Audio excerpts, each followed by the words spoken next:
नमस्ते and welcome beautiful soul beautiful people. Blissful Reshma blog channel में आपका एक बार फिर से स्वागत है। तो रेडीमेड जितने भी कपड़े थे वो बनकर अपने ख़त्म हो गए हैं। उसके बाद में जो भी ब्लाउज़ बनाना था ऐसे दिखा देती हूँ। ये वाला ब्लाउज़ है, इसका भी वीडियो मैंने डाला हुआ है सेकंड चैनल पर, कैसा बनाइए। स्टिचिंग का नहीं, इसका जो लुक है वो बैक डिज़ाइन क्या है वो तो वो भी आप देख सकते हैं। बाकी लाइट गई हुई है तो दोबारा से सूरज जाने से पहले और मतलब इस वीक में या अगले वीक तक सूरज जाएंगे, वहाँ से कपड़े ला के फिर वापस से स्टार्ट करेंगे।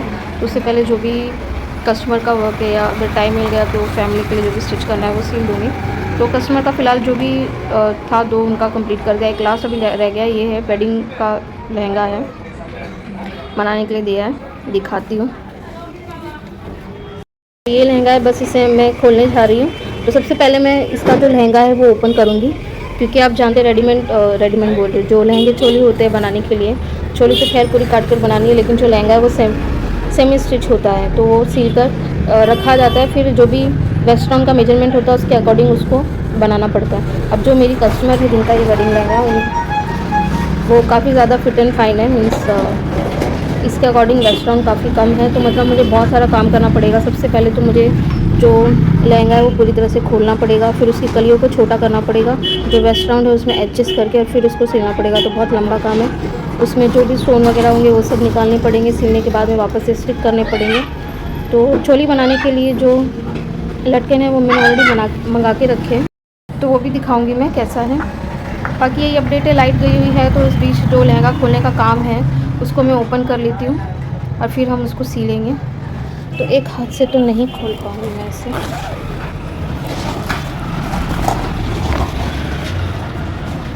है ये मरून ही कलर, लेकिन मरून में डार्क मरून है ये बिल्कुल, इसलिए इसका लटकन मिलना मुझे थोड़ा मुश्किल हो गया था, क्योंकि जो नॉर्मल मरून होता है उसका ईजिली मिल जाता है। तो मैं इसे निकाल लेती हूँ। इसको स्टार्ट करने के लिए सिर्फ यही तैयारी नहीं की है, कल पूरा सर घिस के धोया है, फर्श घिस के धोया है, क्योंकि मैंने बताया बाहर काम चल रहा है, वापस से वो लोग डाल के छोड़कर चले गए ऐसे। अभी भी ये पूरा नहीं बना है तो धूल बहुत ज़्यादा है, तो ये जाएगा ज़मीन पर टकराएगा, ये तो गंदा नहीं होना चाहिए, इसलिए पूरा साफ़ किया है मैंने अच्छी तरह से। और अभी आकर भी दोबारा एक और बार किया है। तो ये चोली का कपड़ा है, स्लीव है, ये चोली है, तो ये कट कर हमें बनानी है। चैलेंजिंग ये है कि बॉडी मेजरमेंट जो है काफ़ी मीन्स जो कस्टमर ये दिखा रही थी, तो ये यहाँ से ये इतना लंबा है, ठीक है, इतना लंबा है। फोल्ड पे देख लेंगे तो ये ऐसे आता है, यहाँ पे दिखाती हूँ, आइडिया मिलेगा कितना काम करना है वो दिखाती हूँ। अब ये मैंने फोल्ड पे रखा है, ठीक है, डबल करके, तो ये यहाँ से यहाँ तक है, ऐसे दिखाती हूँ, यहाँ से यहाँ तक है। अब जो मेरी कस्टमर की जो कमर है वो करीब इतनी है, तो मतलब इतना मुझे ये डबल में इसको कम करना चाहिए। बहुत ज़्यादा काम है। ये कलियाँ हम पूरी खोलेंगे, इसको छोटा करेंगे, फिर ये जो जितने भी मोती आप देख रहे हैं ये सारे निकालने पड़ेंगे, उसके बाद में ये जाके स्टिच होगा। तो बहुत काम है, देखते हैं। इसलिए अब लाइट नहीं है तो मैं तब तक ये खोलने का काम कर लेती हूँ। एक लहंगा सीने में बहुत दिक्कत आती है यार, इतनी बार तो मुझे चोट लग गई, खून निकल गए लहंगे में। अब जो ये वाला पोर्शन होता है ना, ये इतना मोटा होता है, और प्लस हमें फिर 2 लेयर से इसको सिलना रहता है, तो ये सिलता नहीं। इस मशीन पे तो मैंने क्विट ही कर दिया, इस पे तो जा नहीं रहा था। पिछली बार भी ऐसे एक वेडिंग लहंगा सिल रही थी और आमदनी अठन्नी खर्चा रुपया वाली बात हो गई थी तभी भी, क्योंकि सुई अंदर जाकर फंस गई थी और निकली नहीं, और उसके बाद ये क्या अंदर से टूटा क्या हुआ पता नहीं। उसके बाद में कुछ 2-3 हज़ार का खर्चा आया था मुझे उसमें। तो इस बार मैं थोड़ी कॉन्शियस थी, मैंने धीरे धीरे किया, तो 2-3 बार सुई अटकी और टूट भी गई। मैंने बोला रिस्क नहीं लेती हूँ। ऑलरेडी पता नहीं क्यों मैंने इसका ऑलरेडी काफ़ी कम चार्ज ले लिया है, ऊपर से इसमें इतना सारा सामान आ गया है। तो वो तो खैर दूसरी बात है, पता नहीं क्या ही सोच रही थी मैं तभी। तो ये जो नीचे पड़ा हुआ फुट्टा देख रहे हैं ना, ओरियो का है ये इसके अंदर था, तो ये था तो उसमें सिल ही नहीं रहा था। फिर मैंने निकाल के सिला तो भी नहीं हो रहा था। तो पिछली बार भी फिर मैंने इस दूसरी मशीन पर इसको सिला था, क्योंकि ये इस तरह की मशीन है, अगर इसमें कुछ होता भी है तो इतना ज़्यादा खर्चा नहीं आता है। वो इनबिल्ड है, कंप्यूटराइज्ड है, उसमें बहुत ज़्यादा एक्सपेंस लग जाता है। तो यहाँ पर भी टूट के चल रहा है, लेकिन जब कैसे होता है ना, खासकर ये पोर्शन हम जब पीछे धकेलते हैं तो इसमें इक्वालिटी के लिए पिन लगाई थी। तो ये पिन जब हम लेते तो कई बार भूल जाते हैं, ऐसे पकड़ते तो ये सीधा पिन 2-3 बार यहाँ पे उंगली में चली गई और अब ये बहुत ज़्यादा दुख रहा है। ठंडी में तो और दर्द देता है।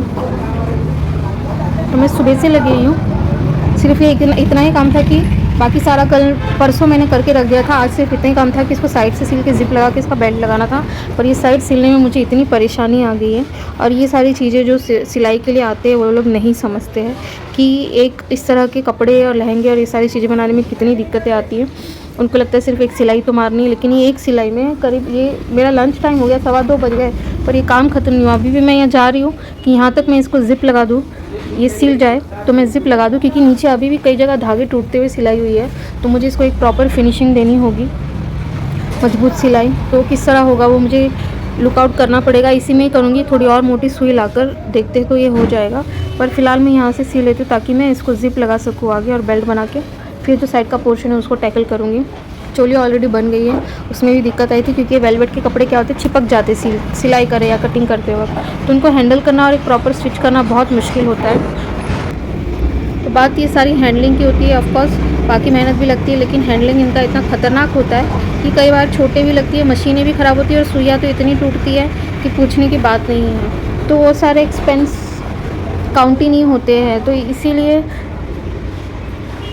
जो भी लोग सिलवाते हैं उनको ये चीज़ समझना चाहिए। और कई बार ऐसा होता है कि खुद सिलने वाले भी जब दूसरों से सिलवाते तो ऐसी चीज़ें वो दिमाग में रखते हैं कि ज़्यादा ले लिया, ये ले लिया। खैर मैंने तो इसका कुछ भी नहीं लिया है, क्योंकि वेडिंग लहंगा सुनते ही लोग 5-10 हज़ार रुपये सीधा मांगते हैं, चाहे उसमें कितना भी काम हो नहीं हो।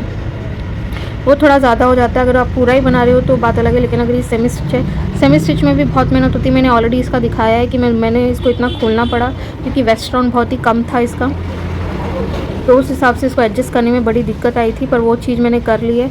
और ये जो हाथ है ये पूरे काले हो गए मेरे, तो यहाँ से दिख सके तो मोतियाँ निकाल के, नहीं आ रहा है, हाँ ये मोतियाँ निकाल के ये अंगूठा इतना दर्द दे रहा है। और अभी भी ये साइड स्टिच करनी थी तो जितने भी साइड के मोती थे वो निकालने पड़े। और ये इतना ज़्यादा मोटा है कि इसको सील पाना बड़ा मुश्किल हो जाता है। देखते हैं, एक राउंड हो गया, दूसरे पे मैं इसको पलट के वापस जाऊंगी। इसमें हो जाता है तो ठीक है, नहीं तो फिर हमें इसको और दूसरी 2-3 अलग अलग साइज़ की सुई खरीद के उसको चेक करना पड़ेगा। फिर बाद में वो कोई यूज़ की भी नहीं होती, तो ऐसी पड़ी रह जाती है फिर।